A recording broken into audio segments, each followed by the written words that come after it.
존경하는 국민 여러분, 오늘 국회의 탄핵 소추안이 가결되는 모습을 보면서 처음 정치 참여를 선언했던 2021년 6월 29일이 떠올랐습니다.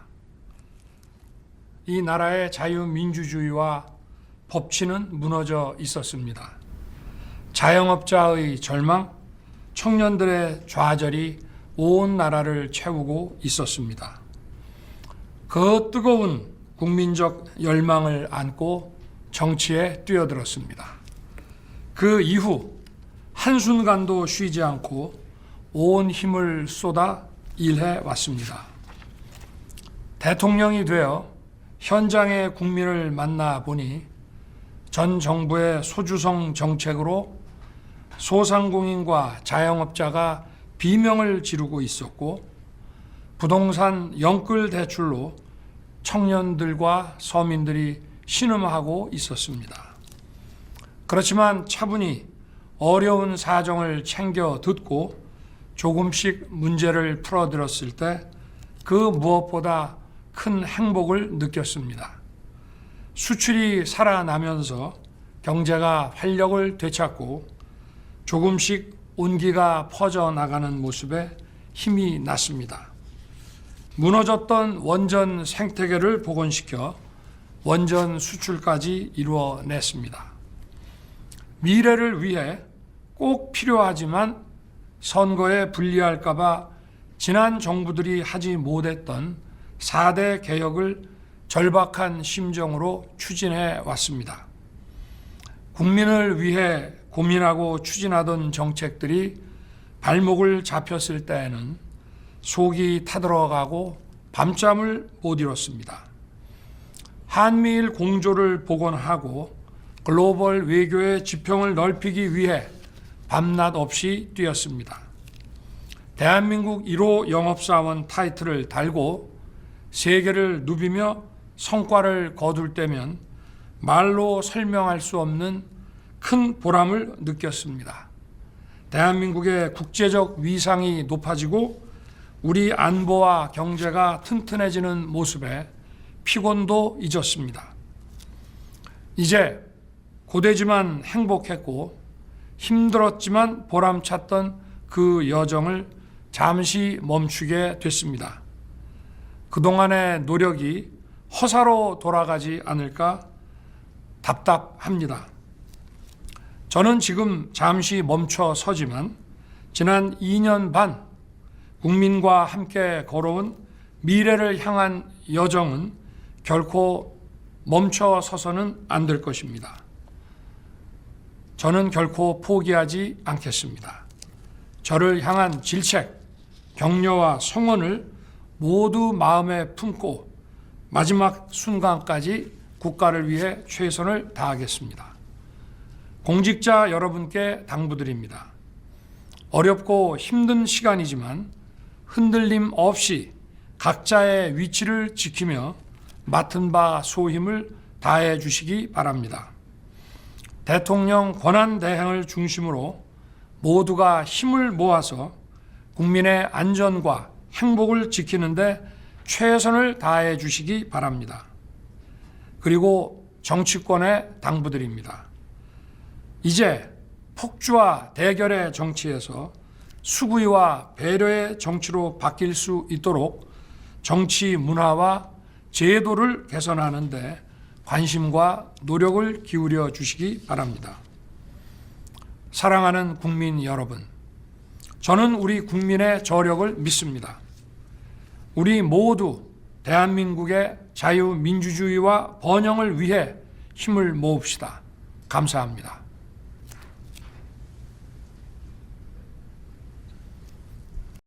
방금 윤석열 대통령께서 탄핵이 가결된 뒤 방금 들으셨던 것처럼 대국민 담화를 했습니다. 포기하지 않고 끝까지 국민과 함께 마지막까지 싸우겠다는 강한 의지를 말씀하셨는데요.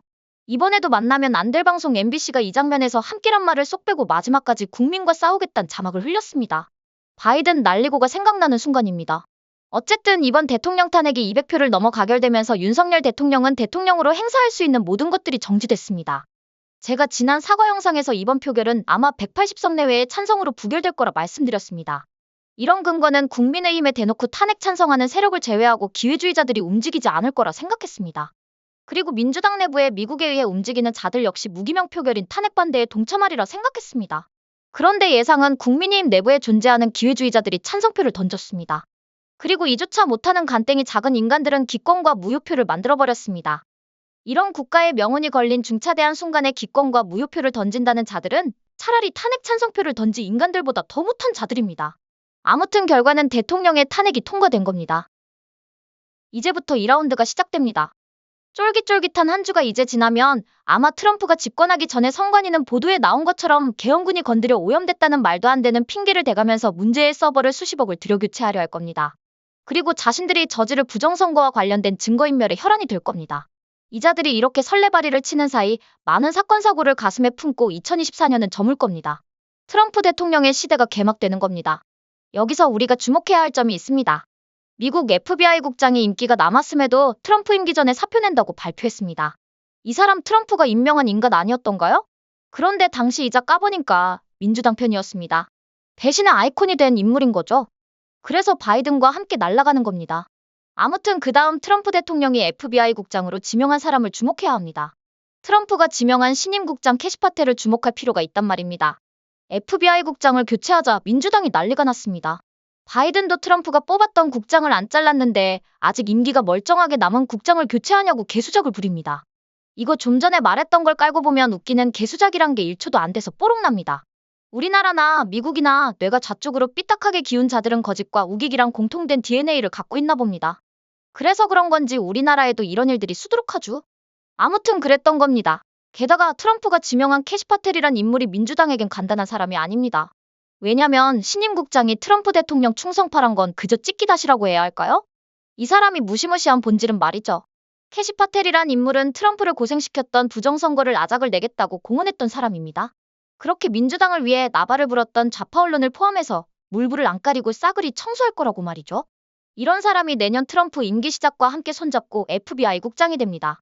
아마 신임 국장이 제일 먼저 할 일은 세계적으로 문제가 되는 부정선거에 단골 메뉴로 등장하는 메이드 인 코리아 전자개표기를 손보지 않을까요? 이거 쓰다 문제된 나라가 전 세계적으로 아마 수십 개국이 될 겁니다. 어떤 나라는 아직도 이 부정선거 때문에 무고한 사람들이 고통을 받고 있고 말이죠. 결정적인 건 키르기스탄입니다. 기억나시나요? 윤석열 대통령이 국가 비상사태를 선포하던 날 우연의 일치일까요? 키르기스탄 대통령이 방한했습니다. 키르기스탄 대통령이 누굽니까? 부정선거 논란으로 재선거를 치러 당선된 사람입니다. 물론 키르기스탄 역시 자랑스런 메이드 인 코리아 전자개표기를 사용해서 부정선거 사단이 난 나라입니다. 그리고 아마 8월인가요? 트럼프 대통령 선거 1등 공신이라 알려진 아들내미가 방한을 했습니다. 아들내미 방한 한 달 전에 트럼프에게 어떤 일이 벌어졌습니까? 맞습니다. 어떤 청년이 트럼프를 향해 총을 쐈습니다. 게다가 트럼프는 법률적인 문제도 골머리가 아픈 상태입니다. 트럼프가 당선되지 못한다면 그동안 쌓아왔던 모든 것들이 한순간 허물어질지도 모를 절망적인 상황들이 펼쳐진 겁니다. 그런데 트럼프 저격 사건 당시 하나의 총알이 트럼프의 귀를 스쳤습니다. 그리고 영상에 보여진 트럼프는 비굴하지 않았습니다. 비록 트럼프가 탁구공처럼 어디로 튈지 모를 똘끼는 있어도 적어도 비겁하진 않다는 게 증명됐습니다. 그리고 트럼프는 세계 역사에 남을 어쩌면 솔로몬을 능가할 정치적 판단을 합니다. 페이팔 연대와 손을 잡은 겁니다. 페이팔 연대는 트럼프를 대통령으로 만들었습니다. 이들은 자유보수의 가치를 사랑하는 미국의 보수의 리더그룹 아닌가요? 이게 미국의 현재 180도 바뀐 상황입니다. 어쩌면 반국가 세력들도 눈치를 챘을 겁니다. 그러니 끈떨어진 바이든 행정부 인사들이 한마디 하면 미국의 좌빨 정치인이 한 소리 하면 그게 마치 미국의 소리인 양 호들갑을 떱니다. 당당하면 그럴 필요가 전혀 없는데 말이죠. 이제 내년 트럼프 정권 출범과 함께 신임 FBI 국장이 말한 대로 청소 대상으로 분류된 무지하게 많은 사람들을 깔끔하게 청소할 겁니다. 그리고 우리나라 역시 대청소가 시작될 겁니다. 그래서 서울법대를 졸업한 윤석열이란 사람이 사법고시를 구수한 똘끼와 지구력이 이때 발휘될 겁니다. 제가 윤석열이 대선 후보로 부각됐던 시점 사실 전 윤석열을 지지하지 않았습니다. 그 이유는 문재인의 그림자가 보였고 박근혜 대통령 특검이 보였기 때문입니다. 그래서 그 앙금이 남아 윤석열 대통령을 믿지 못하고 허접한 계엄을 보면서 계엄 선포 당시 올렸던 영상을 삭제해버렸습니다. 그리고 대통령의 의지를 알게 됐을 때 저희 어리석음을 사과했습니다. 그리고 두 번 다시 당신의 용기를 의심하지 않겠다고 결심했습니다. 윤석열이란 사람의 첫인상은 악어입니다. 악어는 말이죠. 수개월을 아무것도 먹지 않아도 살아갈 수 있습니다. 악어는 말이죠. 사냥을 위해 마치 하나의 돌덩어리가 될 수 있습니다. 악어는 말이죠. 아무리 오염된 물에서라도 생존할 수 있습니다. 악어는 말이죠. 상당히 영리합니다. 이런 능력을 갖고 있기 때문에 고대부터 지금까지 멸종되지 않고 생명을 유지하는 겁니다. 윤석열 대통령은 반국가 세력이란 사냥감을 물었습니다. 비록 지금 그자들이 승리한 것처럼 보이지만 그런 모습들이 허상이었다는 게 2025년이 밝아오면 하나씩 드러날 겁니다. 보수우파는 흔들리지 말아야 합니다. 윤석열을 믿어야 합니다. 아무리 좁은 개울이라도 믿음이 없으면 뛰어 건널 수 없습니다. 반면 조금 넓게 느껴지는 개울이라도 뛰어넘을 수 있다는 자신감과 믿음이 있다면 자신도 모르게 개울을 뛰어넘은 자신을 발견하게 될 겁니다. 자유의 가치를 존중하는 지구촌의 많은 나라들은 힘을 모아 불량국가 대청소를 하고 있습니다. 어쩌면 대한민국의 반국가 세력들이 이 대청소의 마지막 단계는 아닐까 하는 생각이 듭니다. 반드시 미국 신임 FBI 국장 캐시 파텔이 말한 것처럼 이자들을 대청소해야 합니다. 그리고 그렇게 될 겁니다. 그 어떤 세력도 추세를 꺾진 못합니다. 지금의 추세는 불량국가와 그와 관련된 쓰레기들 대청소입니다. 어떠세요? 시청자 여러분도 저와 생각이 같으신가요? 그럼 좋아요하고 구독 한번 꼭 부탁드릴게요. 시청해주셔서 고맙습니다.